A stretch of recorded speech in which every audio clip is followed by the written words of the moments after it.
नमस्कार। आज सुनिए मुंशी प्रेमचंद्र की लिखी कहानी सौत। जब रजिया के 2-3 बच्चे होकर मर गए और उस उम्र ढल चली तो रामू का प्रेम उससे कुछ कम होने लगा और दूसरे विवाह की धुन सवार हुई। आए दिन रजिया को बकझक होने लगी। रामू एक न एक बहाना खोजकर रजिया पर बिगड़ता और उसे मारता और अंततः को वह नई स्त्री ले ही आया। इसका नाम था दासी। चंपई रंग था, बड़ी बड़ी आंखें, जवानी की उम्र, पीली कुशांगी। रसिया भला इस नव यौवन के सामने क्या जताती। फिर भी वह जांचते हुए स्वामित्व को जितने हो सके अपने अधिकार में रखना चाहती थी। तिरंगे हुए छप्पर को दुनियों से संभालने की चेष्टा कर रही थी।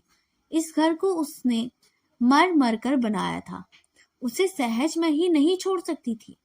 वह इतनी बेसमझ नहीं है कि घर को छोड़कर जी चाहे दासी राज करे। एक दिन रजिया ने रामू से कहा, मेरे पास साड़ी नहीं है, जाकर ला दो। रामू उसके एक दिन पहले दासी के लिए अच्छी सी सुंदर सी चुंदरी ले आया था।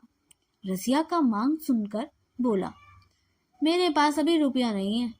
रजिया को साड़ी की इतनी चाह थी जितनी रामू और दासिया के आनंद की विघ्न डालने की।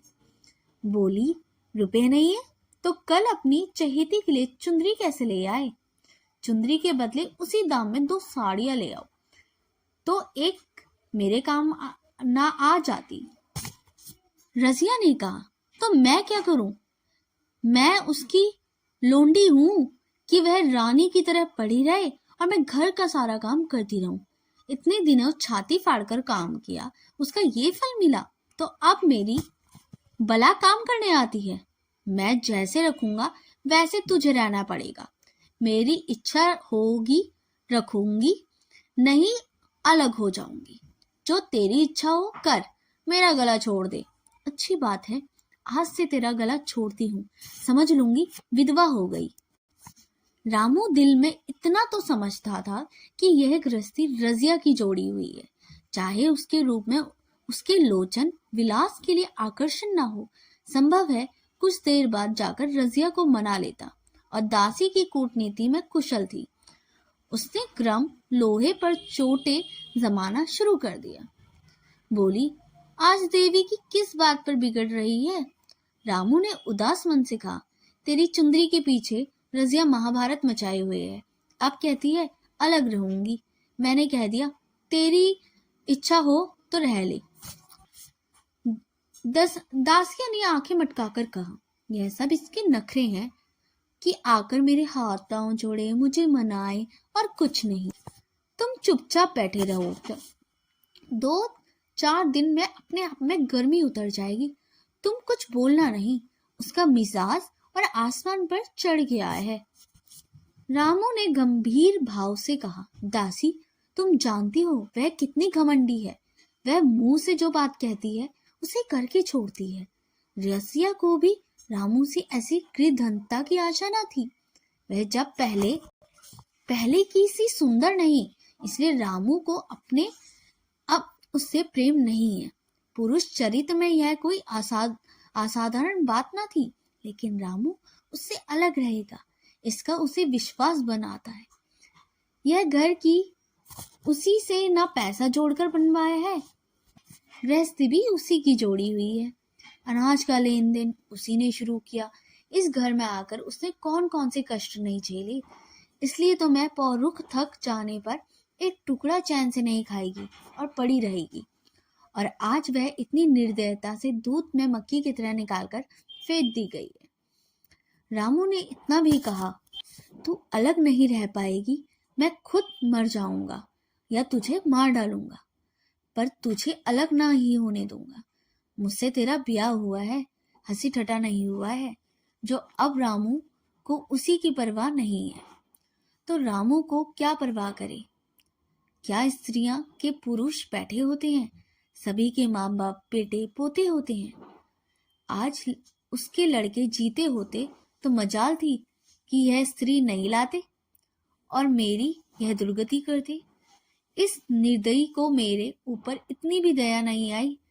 नारी हृदय की सारी परवशता इसी अत्याचार से विद्रोह करने लगी है। वही आग जो मोटी लकड़ी की स्पर्श नहीं कर सकती है, फूस को जलाकर भस्म कर देती है। दूसरे दिन रजिया एक दूसरे गांव में चली गई। उसने अपने हाथ कुछ ना लिया। जो साड़ी उसकी देह पर थी, उसने अपने साथ कुछ ना लिया। जो साड़ी उसकी देह पर थी, वही उसकी सारी संपत्ति थी। विधाता ने उसके बालकों को पहले ही छीन लिया था, आज घर भी छीन लिया। रामू उस समय दासी के साथ बैठा हुआ था, आमोद विनोद कर रहा था। रजिया को जाते देखकर शायद वह समझ नहीं सका कि वह चली जा रही है। रजिया ने यही समझा। इस तरह तोते की भांति वह जाना नहीं चाहती थी। वह दासी को, उसके पति को और सारे गांव को दिखाना चाहती थी कि वह इस घर से दले की भी चीज नहीं ले जा रही है। गांव वालों की दृष्टि में रामू का अपमान करना ही उसका लक्ष्य था। उसके चुपचाप चले जाने से तो कुछ भी नहीं होगा। रामू उल्टा सबसे कहेगा, रजिया घर की सारी संपत्ति उठा ले गई। उसने रामू को पुकार कर कहा, संभालो अपना घर, मैं जाती हूँ। तुम्हारे घर की कोई भी चीज अपने साथ नहीं ले जाती। रामू एक क्षण के लिए कर्तव्य भ्रष्ट हो गया। क्या करें, उसकी समझ में नहीं आया। उसे ऐसी आशा नहीं थी कि वह ये करके चले जाएगी। उसने सोचा जब वह घर ढोकर ले जाने लगेगी, तब वह गांव वालों को दिखाकर उनकी सहानुभूति प्राप्त करेगा। अब क्या करें? दासी बोली, जाकर गांव में ढंढोरा पीट जाओ, यहाँ किसी का डर नहीं है।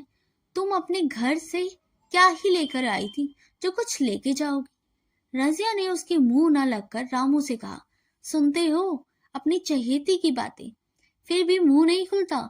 मैं जाती हूँ, लेकिन दस्सो रानी, तुम भी कुछ दिन राज ना करोगी।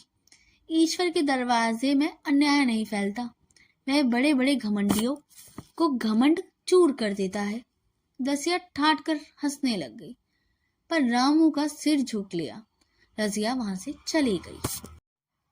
रजिया जिस नए गांव से आई थी, वहां रामू के गांव से मिला हुआ था। यहाँ के लोग उससे परिचित थे। वह कैसी कुशल गृहिणी है, कैसे मेहनती, कैसे बात की सच्ची, यह किसी से छिपा ना था। रजिया को मजूरी मिलने पर कोई बाधा न हुई।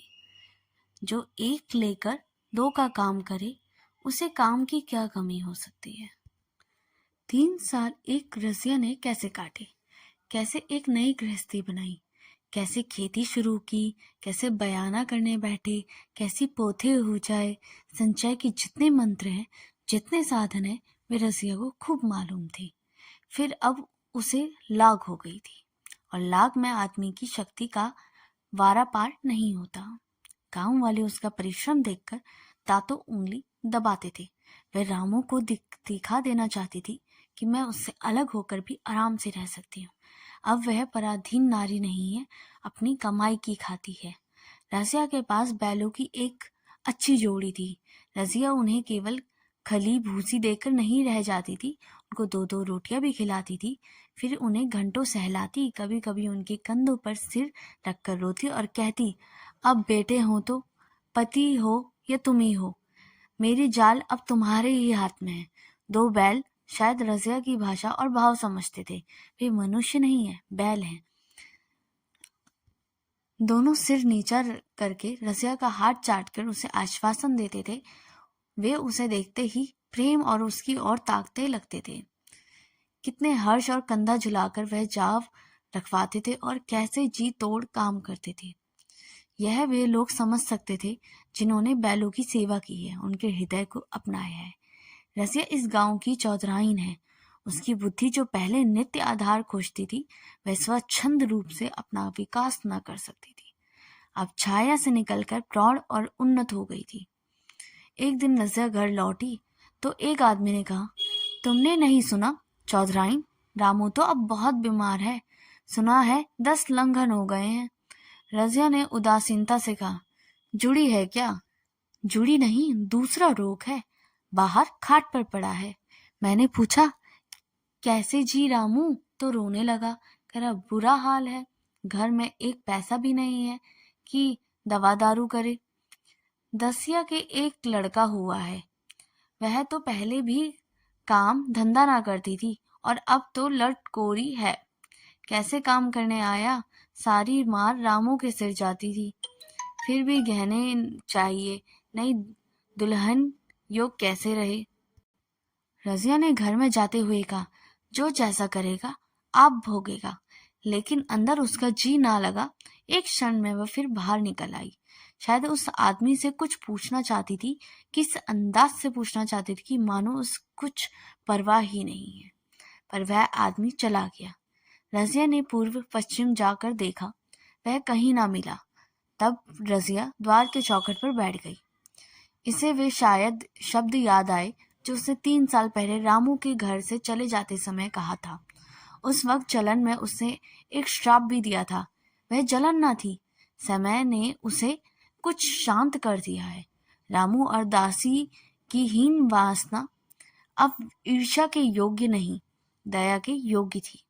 उसने सोचा रामू को 10 लंघन हो गए हैं तो अवश्य ही उसकी दशा अच्छी नहीं होगी। कुछ ऐसा मोटा ताजा तो पहले भी ना था। 10 लंघन ने तो उसको बिल्कुल ही घुला डाला होगा। फिर इधर खेती बाड़ी में टोटा ही रही होगी, खाने पीने को भी ठीक ना मिला होगा। पड़ोसी की एक स्त्री ने आग लगाने के बहाने से पूछा, सुना है रामू तो बहुत बीमार है, जो जैसे करेगा वैसा ही तो पाएगा। तुम्हें इतनी बेदर्दी से निकाला कि कोई भी बेरी को भी ना निकालेगा। रजिया ने टोका, नहीं दीदी, ऐसी बात नहीं है। वे तो बेचारे कुछ बोले ही नहीं, मैं चली तो सिर झुका लिया। दासिया के कहने पर आकर वह चाहे कुछ भी कर बैठे, यो मुझे कभी कुछ नहीं कहा, किसी की बुराई क्यों करूं। फिर मर्द ऐसा है जो औरत के बस नहीं आता। दासिया के कारण उसकी यह दशा हुई थी। पड़ोसी ने आग ना मांग मुंह फेर कर चले गई। मगर रामू तो अचेत पड़ा था। 10 लंघन थोड़े ही नहीं होते, उसकी देह में था ही क्या। फिर उसे कौन बुलाएगा। दासिया की गरज पड़ी, कोई दूसरा घर कर लेगी, जवान है, 100 गाहक निकल आवेंगे। अच्छा वह तो और रहेगा। हाँ आ रहा है, कुछ घबराया सा जान पड़ता है। कौन आदमी है, इसे तो कभी मलसी में नहीं देखा। मगर उस वक्त से मलसी कभी गई भी तो नहीं। 2-4 नए आदमी आकर बसे ही होंगे। बटोही चुपचाप कुएं के पास निकला। रजिया ने कलसा जगत पर रख दिया और उसके पास जाकर बोली, रामू महतो ने भेजा है तुम्हें। अच्छा तो घर चलो, मैं तुम्हारे साथ चलती हूँ। नहीं, अभी मुझे कुछ देर है, बैलों को सानी पानी देना है, दिया बाती करनी है। तुम्हें रुपए दे दूं, जाकर रसिया को दे देना, कह देना उसके काम हो तो बुला भेजे। बटोही रामू को क्या जाने, किसी दूसरे गांव का रहने वाला था। पहले तो चकराया, फिर समझ गया, चुपके से रजिया के साथ चला गया और रुपए लेकर लंबा हुआ। चलते चलते रजिया ने पूछा, अब क्या हाल है उनका। बटोही ने अटकल से कहा, अब तो कुछ संभल रहे हैं। दसिया बहुत धो तो नहीं रही थी, रोती तो नहीं है, वह क्यों रोएगी, मालूम होगा पीछे।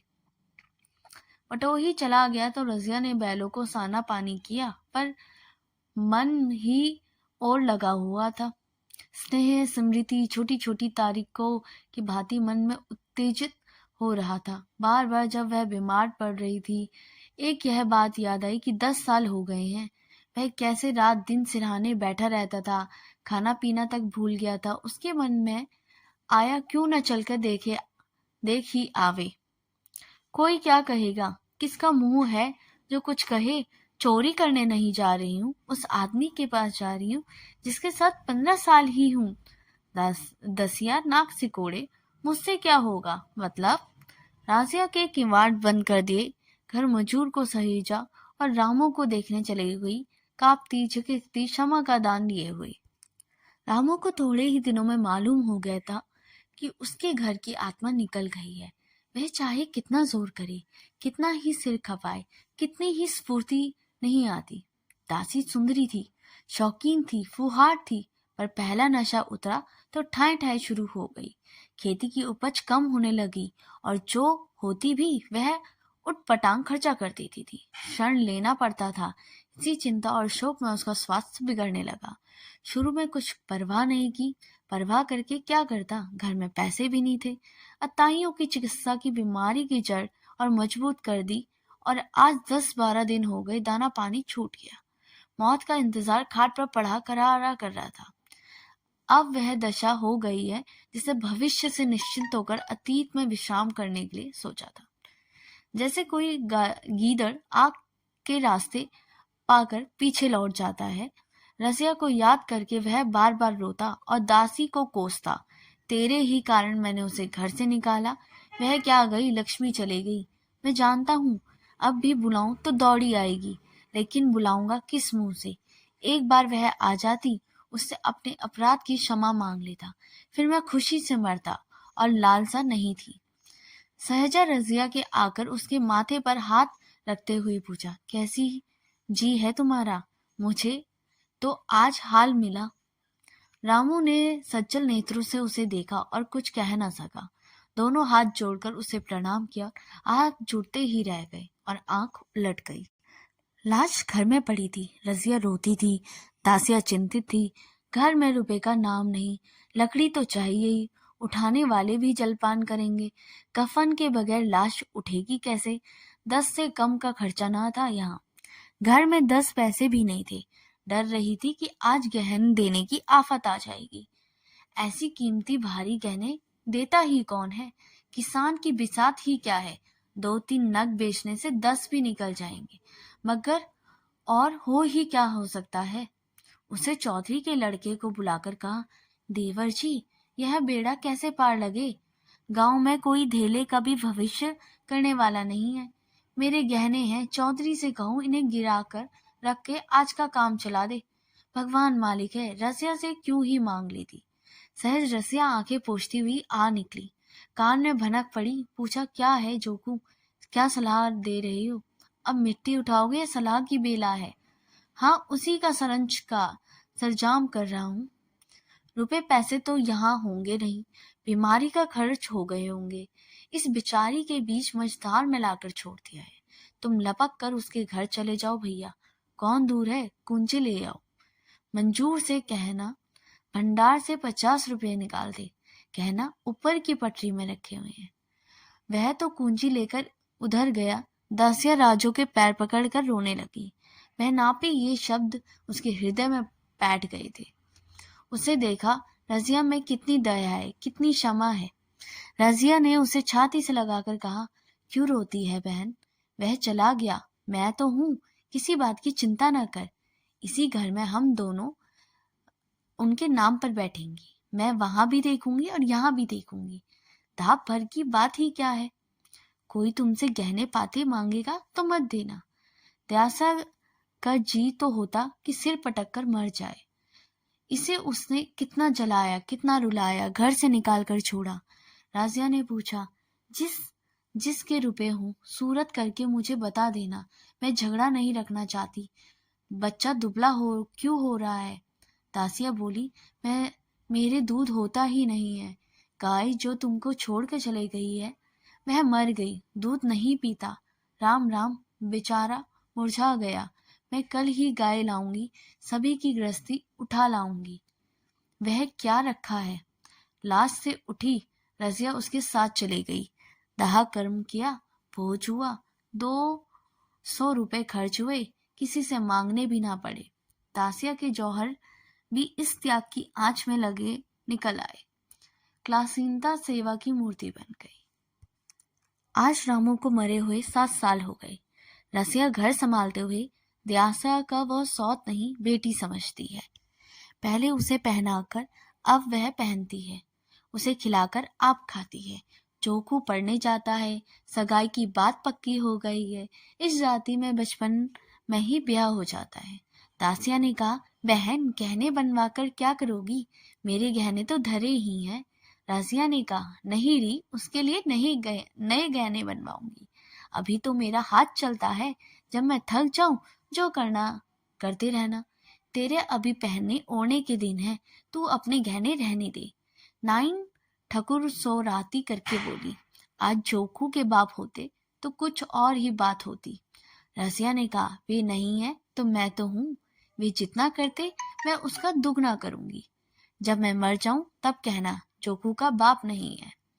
ब्याह के दिन दासिया को रोते देखकर रजिया ने कहा, बहू तुम क्यों रोती हो? अभी तो मैं जीती हूँ, घर तुम्हारा है, जैसे चाहो रहो, मुझे एक रोटी दे दो बस, और मुझे करना ही क्या है। मेरा आदमी मर गया, तुम्हारा तो अभी जीता है। दासिया ने उसकी गोद में सर रख दिया और खूब रोई। जीजी तुम मेरी माता हो, तुम ना होती तो मैं किसके द्वार पर खड़ी होती? घर में तो चूल्हे लौटते हैं। उसके राज में मुझे दुख ही दुख उठाने पड़े। सुहाग का सुख तो मुझे तुम्हारे राज में मिला। मैं दुख से नहीं रोती, रोती हूँ भगवान की दया पर कि कहाँ मैं और कहाँ यह खुशहाली। रजिया मुस्कुराकर रो रही थी। अगर आपको यह वीडियो पसंद आई हो तो लाइक करें, कमेंट करें और सब्सक्राइब करना ना भूलें। मिलते हैं अगली कहानी के लिए, तब तक के लिए धन्यवाद।